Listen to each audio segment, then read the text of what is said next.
Hello, everybody. This is Anna Karenina by Leo Tolstoy. Part 5, Chapter 8. Anna, during this first period of freedom and rapid convalescence, felt herself exuberantly happy and full of joyous life. The memory of her husband's unhappiness did not poison her pleasure. The memory in one way was too horrible to think of. In another, her husband's unhappiness was the cause of a happiness for her too great to allow regret.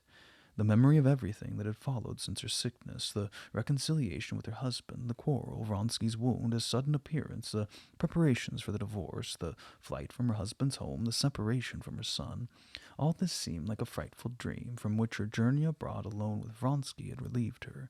Of course, that what she had done was evil, but this was for her only salvation, and it was better not to return to those horrible memories. There was one consolation which somewhat appeased her conscience whenever she thought of the past. She expressed it to herself at the very first moment of her departure. "I've done my husband an irrevocable injury, but at least I get no advantage from his misfortune.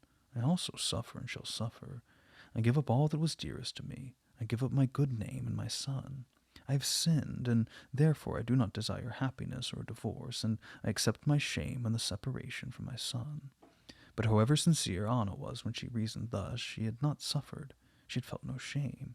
With that tact which both she and Vronsky possessed to perfection, they had avoided, while abroad, any meeting with Russian ladies, and they had never put themselves into any false position, but had associated only with those who pretended to understand their situation much better than they themselves did.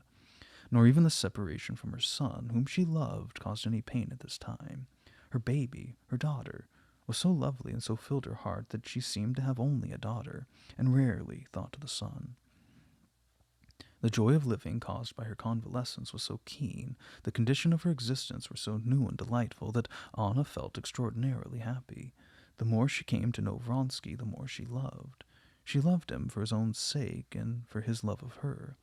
The complete surrender to him was a delight. His presence was always a joy. All the traits of his character seemed to her to improve on acquaintance. His appearance, now that he dressed in civil attire instead of uniform, was as entrancing to her as for a young girl desperately in love. In everything that he said, thought, or did, she only saw the good and noble side. She herself felt almost frightened at this excessive worship of him. She tried in vain to find any imperfection in him. She didn't dare to confess to him her own inferiority, lest he, knowing it, should love her less. And now there was nothing that terrified her so as the thought of losing his love. But her terror was not justified by Vronsky's conduct. He never manifested the slightest regret at having sacrificed to his passion a career in which he would certainly have played an important part. Moreover, he was always respectful and careful that she should never feel in the slightest degree the compromising character of her position. This man, so masculine, so willful, had no will besides hers.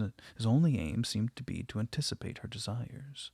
And she could not but appreciate this, though this assiduity herself in his attentions, this atmosphere of lover which he threw around her, sometimes wearied her.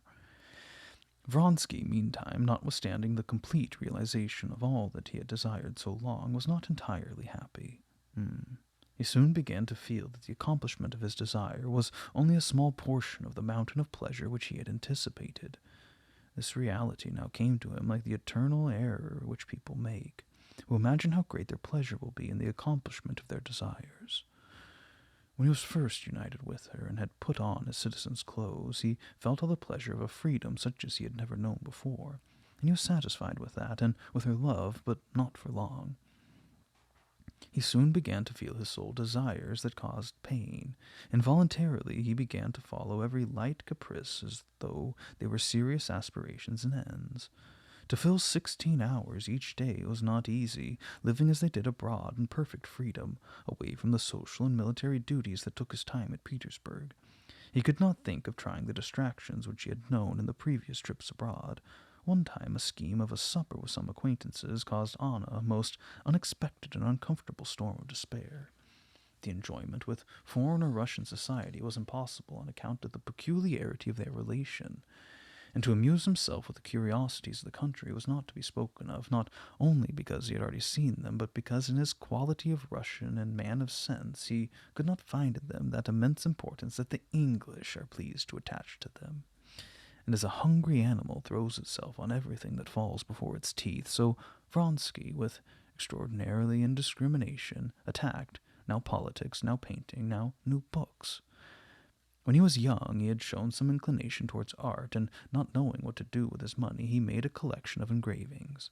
And now he took up the idea of painting, in order to give his activity some scope. He was not lacking in good task, and had a gift of imitation, and he confounded with original talent. All styles were one to him, and for some time he hung doubtful which he would choose, the religious, the historical genre, or the realistic. He understood all kinds, and could get inspiration for each, but he did not seek his inspiration directly from nature, from life. And thus he understood neither, except as he had seen them expressed in art, but he executed tolerable sketches. More than all others, the graceful and effective French school appealed to him, and he began a portrait of Anna in this style. She wore an Italian costume, and this portrait seemed to him, and to all who saw it, very successful.